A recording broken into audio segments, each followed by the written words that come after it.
welcome back. Today we have a mind-boggling topic to deal with. It's a huge topic and it has many applications. So today's session is going to be a bit longer and intense as well. Please tighten up your seatbelts because we are going to learn recursions. What is recursion? How to implement it? What is the syntax? Everything we are going to discuss. Just wait for a few seconds. Let me tell you the entire agenda of today. First of all, we will see what is recursion and what is recursive function. Next, we will see two types of recursions, direct and indirect. Then we will proceed to tailed recursions and non-tailed recursions. What are they? We will know about it. Finally, we will see something called as Stack Overflow. It is not the site that we go to debug all the problems. This is not the site. It's a phenomenon that occurs. We will learn how to handle this situation. So with the least delay, let us begin the session. First of all, what is recursion? Recursion is a process that helps you solve any problem that can be broken down into sub-problems. Mathematically, have you ever seen recursions? Or let me say recurrences, better to understand. Let us go to the whiteboard. We will start with the basic mathematics behind recursion. Then it will be clear to understand how a recursive function works. Suppose I write two functions, one is fx and another is gx. How does fx behave? Fx says that it does x squared plus 3 to any input x. How does gx behave? It says it is 3 plus g of x minus 1. Now what is the difference between the basic structure of these two functions? The first function only depends upon the input, nothing else, right? But the second function, that means gx, it does not only depend upon the input, it depends upon its previous output. So whenever you find some relation, some functions that behave in this way, that takes its previous output to generate the present functional value, such type of functions or such type of relations are called recurrences.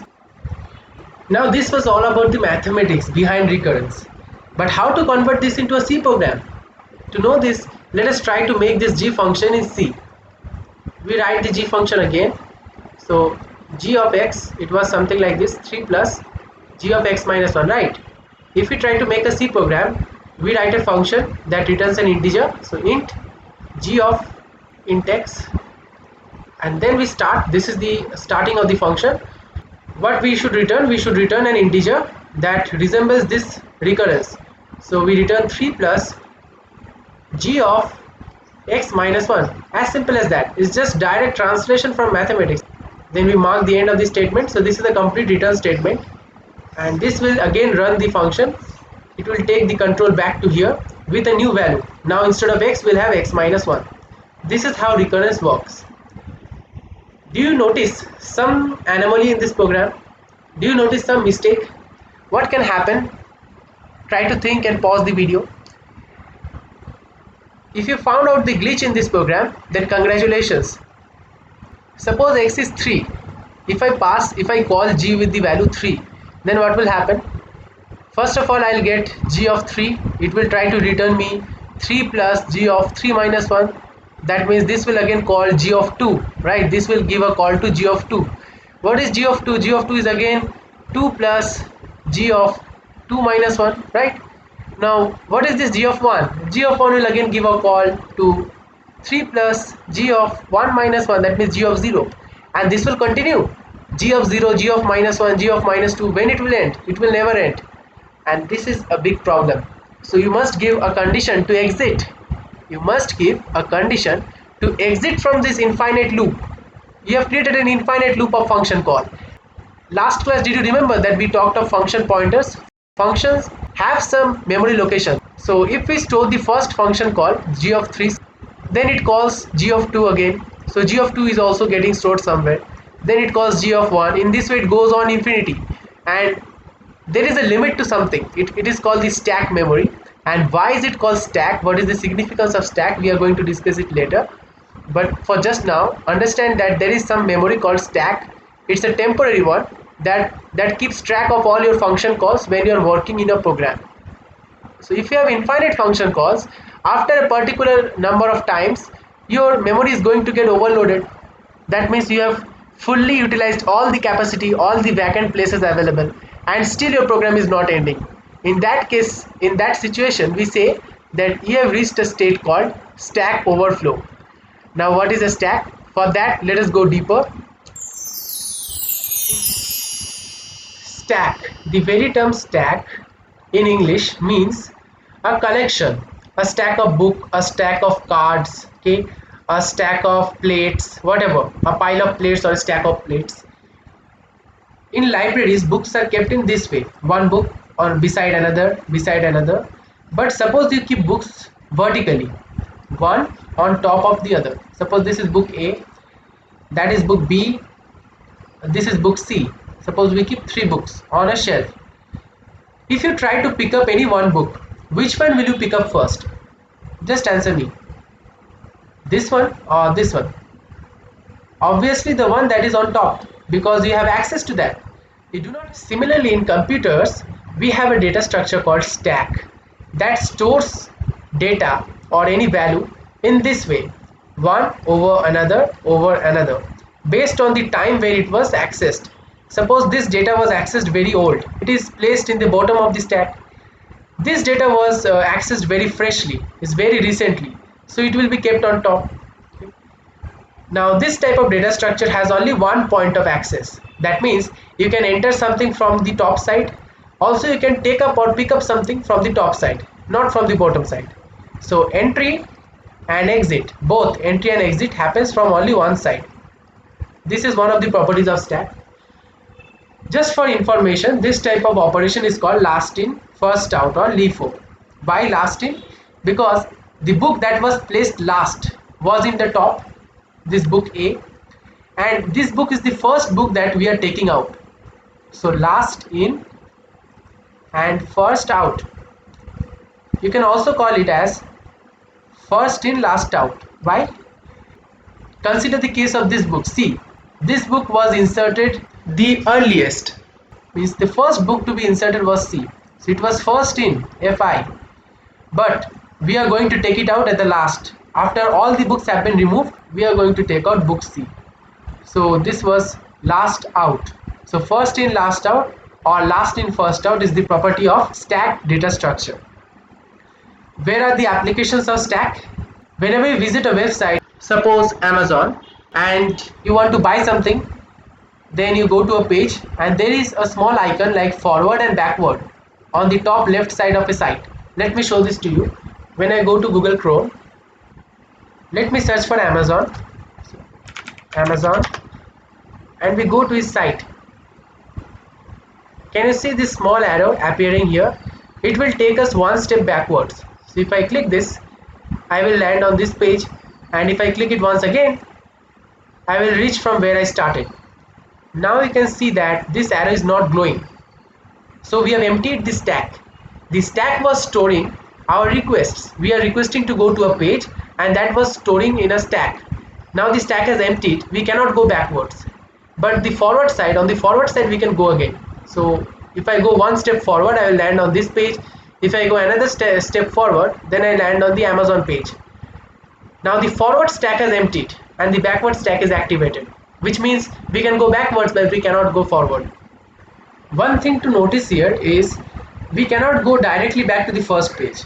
It happens step by step, one after another, one after another. This is the way how stack works. So this is a very real life example of stack. Now we know how stack works and what is the reason of stack overflow. So how to prevent stack overflow? To prevent stack overflow from occurring, we should give an exit condition so that we do not get into the repetitive loops infinite number of times. Okay, we want to get out of infinite function calls. How we can do this? It's very simple.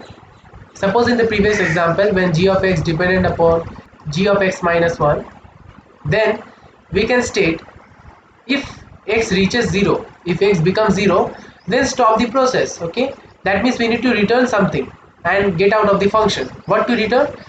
Suppose we can return 0. Now let us make the function return 0 if x is 0, right? So if x is 0, if x matches with 0, then return 0. Else, no need to give else, because if this does not happen, then automatically control goes to this line. So no need to give else. Return 3 plus g of x minus 1. Now you have saved yourself from getting into an infinite loop or an infinite function calls. Why? Because the moment your argument will become 0, you are going to leave the function, and that will save you from stack overflow. Want to try this out? Let us shift to the editor.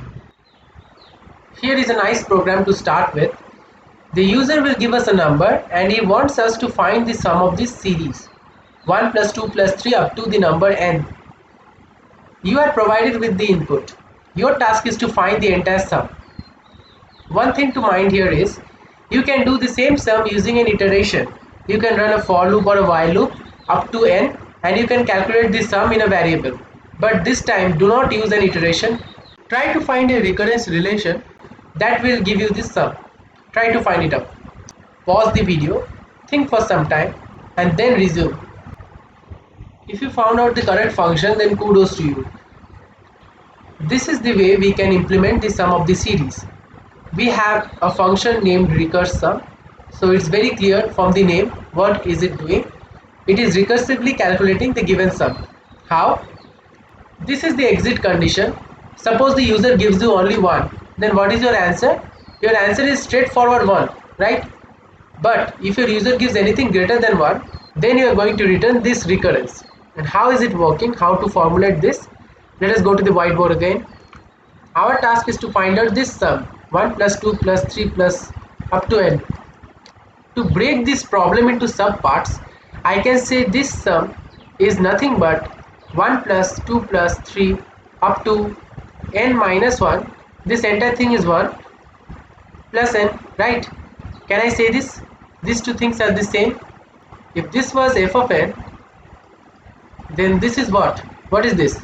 It is f of n minus 1. So you have found out a recurrence. Congratulations. F of n is f of n minus 1 plus n, right? So this is your relation. This is your recurrence. If you apply this recurrence and make a function, you will get the desired sum. That is what we have done in this program. We have applied recurrence n plus f of n minus 1, and this runs until we get 1. The moment we get 1, we are exiting from this function. This will save us from stack overflow, right? Let us run this. Suppose I give 6 as input. I should get 1 plus 2 plus 3 up to 6. That means n into n plus 1 by 2. 6 into 7 by 2. That means 21. Right? We have got 21. So it is working properly. Let us give 1. Then we get 1. Okay. A slight betterment. You can remove this else. It does not matter, because anyhow, if this does not satisfy, you are going to land on this line. So no need to give this else. Even after removing s, we will run fine. Let us check it. Suppose we give some numbers as 6, we will again get 21. There is no problem. Now you can try one thing. It's interesting, but it can be harmful. If we deactivate this line, right, if we deactivate the exit condition, then we will get stack overflow. And we have searched what happens when we do such thing. So it says that when a program attempts to use more space than it is available on the call stack, then what happens, that the stack is said to overflow, and typically it results in a program crash. So if you don't want your program to get crashed, then try to avoid not giving the exit condition. Okay, be very careful, and we are not going to do that here. Thus we have completed our first program in recursion. I hope it was very nice experience for you. But this is not the end. Don't think that I am going to end the video. We have two other programs, a very common one and very popular programs of recursion. The first one is factorial. How to find factorial of a number. If I say factorial of 5, that means 5 into 4 into 3 into 2 into 1. That means you keep on multiplying the number unless you reach to 1. So if I say factorial of 100, that means 100 into 99 into 98, and this goes on up to 1. This is the factorial of 100. Just a fact about factorials, they increase like monsters. If I say what is the factorial of 5, it will say me 120, because 5 into 4 is 20 and 20 into 6 is 120. Now what is factorial of 10? The factorial of 10 is a monster value. It's 3628800. Just imagine I have doubled the input and my output has increased by how many times I don't know. It's much bigger than this. Most of the times what happens that if we declare some integers to store factorials, it will overflow. So we prefer using long integers. Long integers. Still, long integers will also overflow after a particular limit. So what to do next? We know till now using long integer as the only solution for big numbers. In those situations what we do is we try to make an array of integers. So first location of the array will store 3, the first digit, second digit is 6, third digit is 2. In this way we can store as much length as you want for an integer type array, or you can also make a character type array, that means a string. We will discuss about strings in some upcoming sessions. So that is a method that can save you from such situation when you are dealing with huge values. Now we know how factorials work. Let us go to the program. Here we take a positive integer from the user and it is stored in this variable num. Then we pass this variable as an argument to the factor function. The factor function is dealing with the factorial of the number. So it will return us the factorial in a recursive way. Now your task is to pause the video and think again how you can derive a recurrence relation that will solve the factorial problem. Once you have got your answer, resume the video. This is how we can implement factorial in a recursive way. When we get 0 or 1, then simply return 1, because we know in mathematics 0 factorial gives 1 and 1 factorial also results in 1.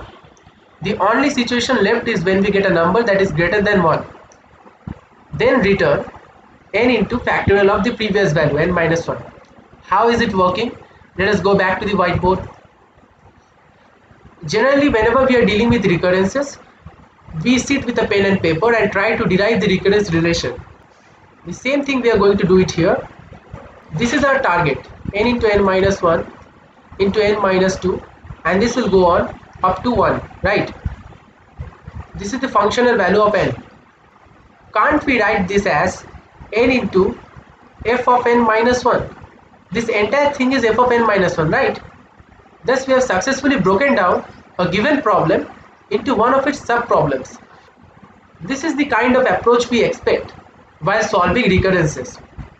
Try to figure out a sub-problem, try to figure out a sub-part that makes up your bigger function.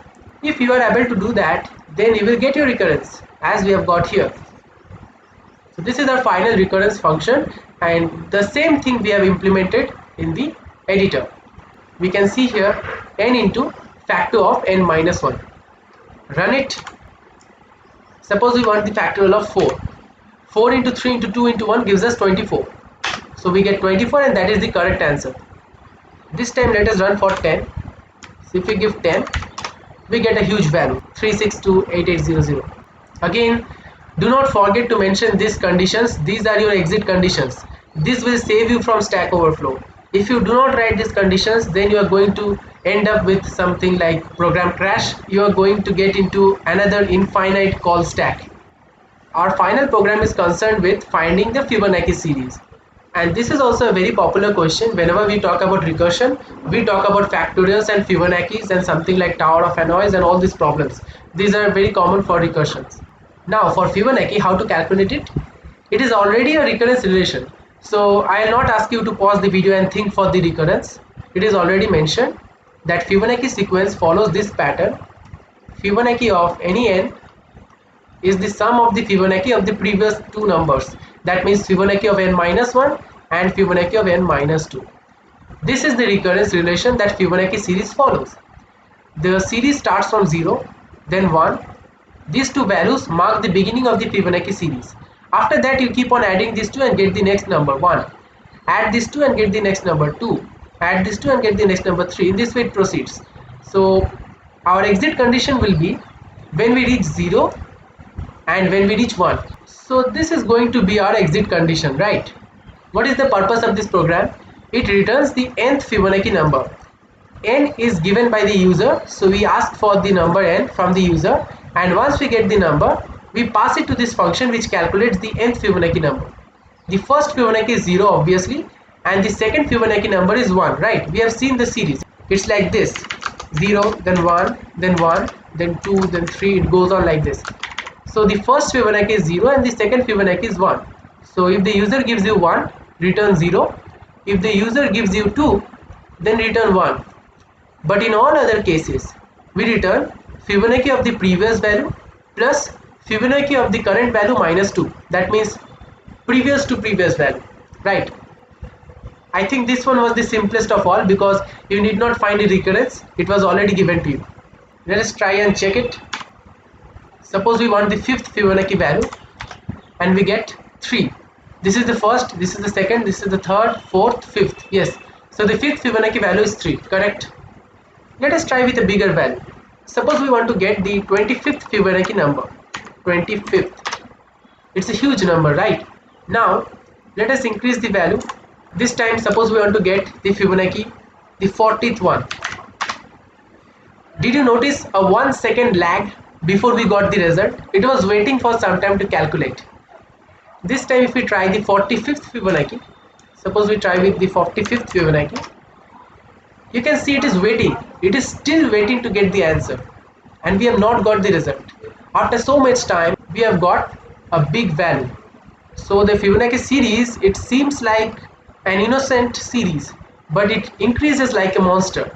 So if you just want to grow your Fibonacci series up to the 50th number, it will take you almost 20 seconds or even beyond that to just create the output and show it to you. I could have ended the video here because we have seen many programs in recursion. We have dealt with the recurrence relations mathematically. We have understood what is stack and what is stack overflow. But still something is missing. We have never seen how the actual control flows. We have never seen. We have just discussed, okay, that we are calling this function and it goes here and again it loops. It keeps on running again and again like a cycle. It would be great if we can see how it actually works. So for that, let us switch to VS Code. So we are back. Let me zoom it in. Now it can be seen clearly, I hope. We will run it. Once we run, we can see what happens actually when we go through a recurrence. The control starts from the first line within main and after that it goes to the second line. So already we have the declaration of a variable. You can see the garbage value being assigned to the number initially. After that we are printing a message to the user and then we will take an input. Suppose we give 7. So we zoom it again. We give 7. Once we give 7, it is accepted. Now we are trying to call this function with a value. So this is call by value or pass by value. After we run it, we land in this step. That is the first line inside the function. Is it the exit condition currently? No. Currently n's value is 7. So we are not going to exit. Currently n is 7. So we are going to return 7 plus the functional value of 6. So we keep a track of it. I'll also advise you to keep a pen and a paper ready so that you can always keep a track of the values that we are working with. So 7 plus f of 6, right? I am using the name f for the function. This is the result of the function call with value 7. So f of 7 we have called and it is giving us 7 plus f of 6, right? Now what happens next? Once we run this again, since the function is called, we will again go from the first line. See, we again reach the first line. But now, is n 7? No, n is not 7. Why? Because we have called the function with n is equal to 6, not 7, right? So now n has become 6. Once n has become 6, is it 1? No, it is not 1. So this is not the exit condition. We will return 6 plus f of 5. And this will go on. F of 5, that means next time n will be 5. And then it will go on, n will be 4, then n will be 3. You can see the changing values of n here. Then it will become 2 and then it will become 1. And here comes the exit condition. Up to this, let us keep a track on the whiteboard. So we have called f of 6 and then it gave us 6 plus f of 5, right? Similarly, f of 5 gave us 5 plus f of 4. Then this gave us 4 plus f of 3. After that, f of 3 gave us 3 plus f of 2. And finally, we have 2 plus f of 1. At the current stage, n is 1. What happens now? Now we have reached the exit condition. So we should return this value 1. So when we run this, we go to this step and after we run this, we are going to return 1. Since a value is returned for the first time, we are returning a value, right? Up to this time, we have been returning a value plus a function. Okay, so all these function calls were waiting in the stack. As you can see in the whiteboard, the functional call was getting stored in stack. This f of 6 has yet not returned any value. So f of 6 is also present in stack, f of 5 is present in stack. So all these function calls are currently in stack. The moment we get a value here, what is the value that we get? We get 1 as the return value, right? So this is going to give us value 1. We replace f of 1 with 1. Now an interesting phenomenon occurs. What will happen? All these functional calls were waiting to get a value. The moment we get a value, this process will unfold in the reverse direction. That means these values will be accepted by f of 2, then this entire thing will again be accepted by f of 3, and the process will keep on backtracking from down to up. Earlier we had a top to down approach, right? Now the moment we get a value, we are going to follow bottom to up approach, and in this way the stack value will get revealed one by one, step by step, and finally we will get out of stack when we reach f of 7. That was our requirement, right? So this is how stack works. First of all, you build the stack. After that, once you get the value, it keeps on building, and finally you reach the topmost layer of the stack, and then you get out of the stack. So how this is going to work? The moment you return 1, we get 2 plus 1 in the second last step. 2 plus 1 will give you 3, right? So we keep a track of 3, and this is the value of f of 2. So f of 2 is 3. If we have called f of 2 instead of f of 7, then our stack will end here. But no, we haven't called f of 2, we have called f of 7. So we will not stop until we get 7. Let us visualize this, how it happens here. So now currently you can see n is 1. But the moment I run the next step, you will see n will become 2. Why? Because now we are unfolding, we are unstacking the things. So n will increase now step by step. And this seems peculiar to some persons who does not know how this thing happens. So you can see now n has become 2 from 1. Why? Because this is the previous call. When n has become 2, we are getting, what are we getting? When n has become 2, that means we are getting the functional value of 2. We have already obtained f of 2 is 3. Now it's time to calculate this step. 3 plus 3. What is 3 plus 3? 3 plus 3 is 6. So let me write this as 3. 3 plus 3 will give me 6. So f of 3 is nothing but 6. This is the value for n is equal to 3. So let us go one step further. Now n will become 3. You will see here n has become 3 now. So when n has become 3, we have got f of 3 is equal to 6. Once we get 6 at this position, we can say 4 plus 6 will give us 10, and this will go on. So f of 4 will take the value 10. 10 plus 5 is 15, that is the value of f of 5. 15 plus 6 is 21, that is the value of f of 6. And 21 plus 7 is 28, which is the value of f of 7. The moment we get 28, that means f of 7, we are going to end the stack. Now there is no more function waiting in the stack, right? This 28 is not going to be allocated to any such other function calls above it. So this is the ultimate value that we want, and the process will stop. Let us check how it happens. So when we run it step by step, n will become 4 in the next step. You can see here n becomes 4, then n will become 5, then n will become 6, and finally n will become 7. After this step, we will get out of this function permanently, and you will find yourself at this position because we have called the function here. After the call is over, we will go to the next step, that means here. Keep an eye. Yes. So after the call was over, this statement was over, and by this time we already have our answer printed because of this printf function. Want to check it? Let us go to the output window. Yes, we can find that 28 is already printed. Once we do this, and after this step nothing is left, after return 0 we are going to end the entire process, right? So main is over, our task is over. How it feels now to understand stack working, how it works, how it folds, how it unfolds, okay, from top to bottom and then from bottom to top. Nice, no? Having understood the first problem, it will be easier to understand the next problems. We have not done anything different, just the series has changed from a sum series to a multiplication series. So instead of adding, we are multiplying the numbers. The remaining thing is same. So n into n minus 1 into n minus 2 up to 1. Okay, this is our task. So we run it. Once we run it, we start debugging line by line, and we will start from the first line inside main. Okay, so we have already declared it, so it goes to the next line. We can see a garbage value within num.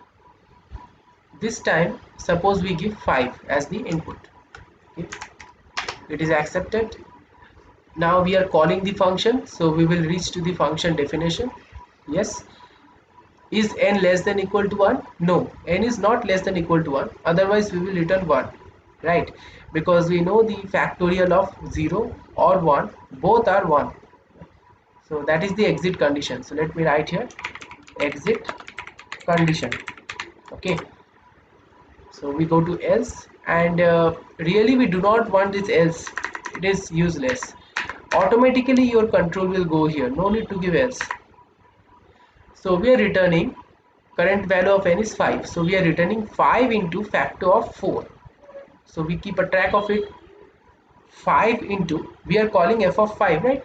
So f of 5, that means factor of 5 is giving us 5 into f of 4. Okay, fine. Now what happens next? Next we see n will become 4. So this time we will return 4 into factor of 4 minus 1, that means 4 into f of 3. So f of 4 will return us 4 into f of 3.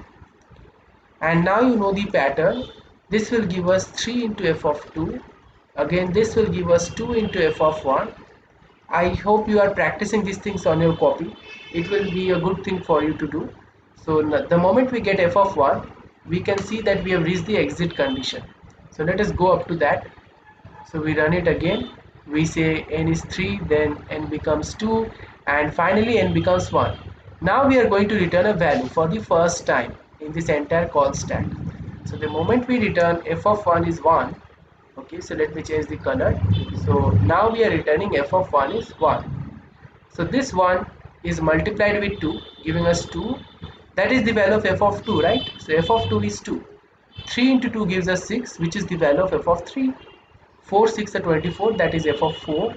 And 5 into 24 is 120, which is f of 5. Once we get up to n is equal to 5, so at this stage n is 1. Okay, this is the stage of n1, and this is the stage of n2. Here n is 3, here the value of n is 4, and at this level n is 5. So the moment we reach up to this, we are going to exit. Let us run it again. The same thing happens for every recurrence. Now n has become 1. You will find that n will increase from this point. N becomes 2. Then we are unfolding gradually. N is 3. We are climbing the stairs. N will become 4, and finally n becomes 5. The moment n becomes 5, we are going to get out from this entire function, because all the calls are over now. Stack is empty now, and we are going to reach at this point. So yes, we return 0 from the main function. If we see the output window, we will find the result 120 printed. So now we have mastered how the things actually happen when we run a recursive function, and this was not possible when we are working at that editor, because we do not know how the control flows, right? Now we know how the control flows in a program. We are into the third program. This is Fibonacci. The series goes like this: 0, 1, 1, 2, 3, and so on. The start values, that means the seeds of this series, are 0 and 1. Do you know what is a seed? A seed is a starting value of a series. If a series has a general formula, like for Fibonacci we have, to get a current value, let us sum the previous two values, right? So for the first value, there are no previous values. So we need a starter. We need a starting spark which will begin the series. These starting values are called seeds, SEEDS. This is a quite popular term used in series and recurrences. So this also forms the exit condition of the loop. Whenever we reach 1 or 2, that means the first number or the second number of the series, we are going to return 0 and 1 respectively. That will take us out of the recursion. But for any higher value, what are we going to do? We are going to return something different than what we did in the last two cases. In the last two cases, we can clearly see we had a simple return with a single function, right? Only a single function call was made. But now we are making two function calls at the same level, side by side. First one is having an argument n minus 1, and the second one is having an argument n minus 2. Now there is a question for you. What do you think will happen if I say both are going to get executed simultaneously? Is it true? Or one will wait for the other to execute? Which one is true?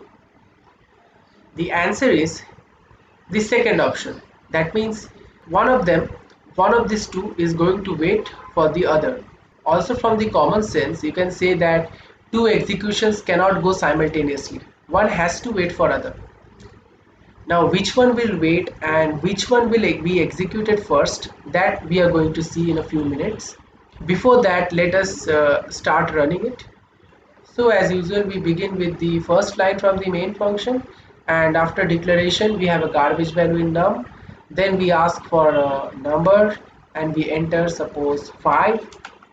After that we call the function with 5, let's call by value. We land in the definition of the function. So this is the exit condition, but currently we are at n is equal to 5. So this will not trigger. N is not equal to 2 either. So we will go to the third condition. Return function of n minus 1 plus functional value of n minus 2. Okay. We keep a track of it. We are calling function of 5. It is giving two function calls. This is very important. F of 4 plus f of 3. Correct? What happens next? When we run or go to the next step, we see that n has changed from 5 to 4. That means the moment we write this line, the moment we parse through this line, the control goes to the function again, because we have called the Fibonacci function, right? This function has yet not been executed. It is waiting. Where is it waiting? It is waiting in the stack, in the function call stack. Okay. What happens inside this function? Again we do the same steps and finally land here. Now n is 4, so it is going to call f of 3 plus f of 2. Let us write that. So f of 4 is going to call f of 3 on one side and f of 2 on the other side. Okay, so this is how this entire program behaves, and now we are getting a pattern. What is the pattern? Every stage we are getting two branches, right? We are getting two branches. The left branch, let us call it L. The right branch, let us call it R. Okay, here also we get two branches, L and R. Now we are not dealing with the right branch immediately. We are keeping it in stack. It is getting waiting. It is waiting. Okay, wait. Similarly, at this level, this right branch will wait. If it has to wait, it will wait. And we are working with the left hand side. So f of 3, what will it give? It will give f of 2 plus f of 1. And now we have reached the exit condition. So f of 2 will give us 1.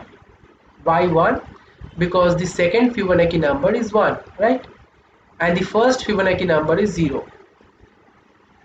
The moment we returned a value from the left branch, then we have to return the right branch value. We cannot go to the previous step before returning the right hand value. Why? Because if we go to the previous step, if we go one step upward, then we are never going to get the value of f of 1. We will completely ignore or neglect it. So after left side is executed, we execute the pending things on the right hand side. After all the pending tasks are completed at a given level, then we move to the next upper level while backtracking. Okay, so we have got 0 plus 1 at this stage. So f of 3 is 0 plus 1, that means 1. At this stage, since the left hand side is over, we go to the right hand side. F of 2 was waiting till now. Now it will get the value. What is f of 2? F of 2 is 1. So 1 plus 1. What is 1 plus 1? 2. So f of 4 gets the value 2. Now 2 plus f of 3. F of 3 was waiting so long for the left hand side to get completed. Once the left hand operation is done, now f of 3 will evaluate. What will f of 3 do? It will again give a call to two things. It will say f of 2 plus f of 1, right? What is f of 2? Again the left hand side will be executed first. So f of 2 is an exit condition, it gives us 1, plus f of 1, that means 0. So 1 plus 0 will give us 1, that is the functional value of 3. So 2 plus 1 will give us 3, and that is the final answer, which is very correct, because if we write the Fibonacci series, we get the fifth number as 3. So the fifth Fibonacci number is 3. One interesting pattern we observed while making the stack of the function calls, we were following this path while traversing back. What was the path? First do whatever was there in the left side, then go to the right side, and finally go to the parent, right? What is the parent? This is a concept that we have not studied before, and it is also not in our scope of this course, but still, since the scenario demands it, we need to learn it. What it is called? It's called a tree data structure. Okay. Why a data structure? Because all these things, all these function calls, these are data, right? They are stored in a structured way, so we call it a data structure. But this is not like an array, nor it is like the linked list data structure, because an element of hierarchy is involved here. So we call this thing as a tree. How the hierarchy develops? Just like a tree we can see in our environment, we have a tree like this, suppose, and the branches develop from the sides, and we have the ground, and this ground is not that we write in physics electric circuits. No, I'm talking about the geographical ground. Below the ground we have some roots, like, so suppose this is a node of the root, it starts from here, goes there, and it branches. Similarly we have another root, it develops into many branches. So in this way roots actually develop underneath the ground. This tree structure resembles the roots of a tree. If you just think of this, then we will get the previous structure that we were working on. The starter node is called the head node. Okay, this is the first node of a tree from where the tree starts branching. Then comes the child nodes. Okay, so this is the left child, this is the right child. We can have more than two children, like we can have 3 children, 4 children, 5 children, 100 children, but that will not give us to a thing called binary tree. The structure that we have seen currently, we only have two options, left and right. In that situation we say that the tree is a binary tree. If we had 3 children, we will call it a ternary tree, and so on. So for a binary tree we have only 2 children, left and right. So let us erase the other things. There we have an hierarchy. This is the child generation, this is the parent generation, right? Again from this child nodes, suppose this is a child node, this is another child node. From this child nodes again we can have further children. This is the left, this is the right. Similarly this is the left part, this is the right part, and this family grows on. So like a family tree, we can build a hierarchical system of storing data, where we have nodes. These boxes are called nodes that store data, and the nodes have connections on both the sides, left and right. These are called the levels. So this generation, suppose we call level 0 generation. So this is level 0, and as we proceed downwards we go to level 1. This is suppose level 1, this is level 2, and finally when we reach the last generation or the latest generation, we call that we have reached the leaves. Why leaves? Because leaves are found at the end of the branches, right? Leaves are found at the end of the branches. So that's why when we reach the end of the tree, we say that we have reached the leaves. That is the deepest level of any binary tree or normal tree. Now, why are we discussing so many things? Because we talked about something called as parent, right? We said that we went from left to right to parent. Now we understand why we said parent. Because suppose we are working at this level, we have accessed whatever was there in left. After calculating that, we went to right. After right was over, we went to the parent. Understood? So there is a parent-child type of relationship in this tree data structure. This type of traversal, we have traversed the tree, right? We have gone through each and every node one by one. We have traversed each and every node. So this is called a tree traversal. And the technique that we followed was from left, then to right, and finally to the parent. So left to right to node, we call the parent as the node, suppose the parent node. It is called postfix traversal. Postfix. Why postfix? Because post means something that comes later. So here node is coming at the last. We are visiting the node at the end. Or we are visiting the node at the last. We are visiting the node at the end. So that's why postfix. There are other traversal methods as well. Suppose if we visit the node at the beginning, then we call it prefix because node is coming before everything. So prefix or pre-order traversal. Again, we have something like in-order traversal when node is just in between the left and the right child. So in this way, we can have many traversals. That is not of our business. Why we are so much interested about postfix or this type of traversal left-right node? Because this is how stack works. So in computer, there is a very interesting relation between postfix and stack. It can help you in future. Just keep this in mind. Stack has a good relation with postfix. So using postfix traversal, you can implement stack and vice versa. Because now you have seen stack is operating and the traversal that we are getting out of it is a postfix traversal. So it can be an optional part because it has nothing to do with C, but still to have a deeper understanding of how the thing goes on when we run a recurrence relation, not only with one function call, but for two simultaneous function calls.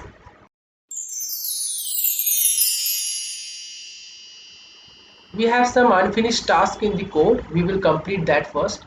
So currently n was 4 and we were branching. We are currently at the branching state. Okay. So let us reach to n is equal to 2 or n is equal to 1. What do you think? Which one will be reached first? We will reach n of 2 first. Why? Let us refer to the tree. Yes. So here the first call that we got was f of 2. Okay. Here we have arrived at that stage. We are going to return f of 2 plus f of 1. So currently n is 2. We get the return value and after that we are expecting this to happen. That means now n will take the value 1. Let us check it. Yes, n has taken the value 1. That means we are executing the right side, the right child you can say of the tree. So in this diagram we are currently at this level. Okay, we are executing the right hand side f of 1. Nice. So when we go, we are returning a value 0. And now what do you expect? We are backtracking. Now it's time to backtrack. We will reach to this point, f of 3. So let us see whether n becomes 3 or not. So the moment we run, the next step we see n has become 3. Congratulations. You have understood how the stack process works in itself a tree, not only a normal recursion. Now you are in a tree. So n is 3 now, and then when it unfolds, you know that the next step after f of 3 is getting executed, we will reach n is equal to 2. Correct? We have n is equal to 2. After this thing happens, we are going to get n is equal to 4, right? Remember the left subtree? So now we have got n is equal to 4, and after we get n is equal to 4, we will get the right hand side. That means n is equal to 3. This side, f of 3. Go to the next step and we find n has become 3. So in this way we know which path it is going to follow. Just let us run it quickly, and we are expecting the value 3 because the fifth Fibonacci number is 3. This is the last step, I hope. After that we will return to the main function. Yes, we have returned to the main function, and by this time we must have got the output. Yes, so we can see that the program has printed 3 as the result, which is correct. Please maintain a copy like this and practice this type of dry run. So before you actually execute your program, you can predict what it is going to do just by having a rough work like this. So it is going to help you in future tremendously. Up to this portion, if everything is clear, then it's a fantastic task. Please take a break, pause the video and recap whatever we have done, because in the next part we are going to see something advanced.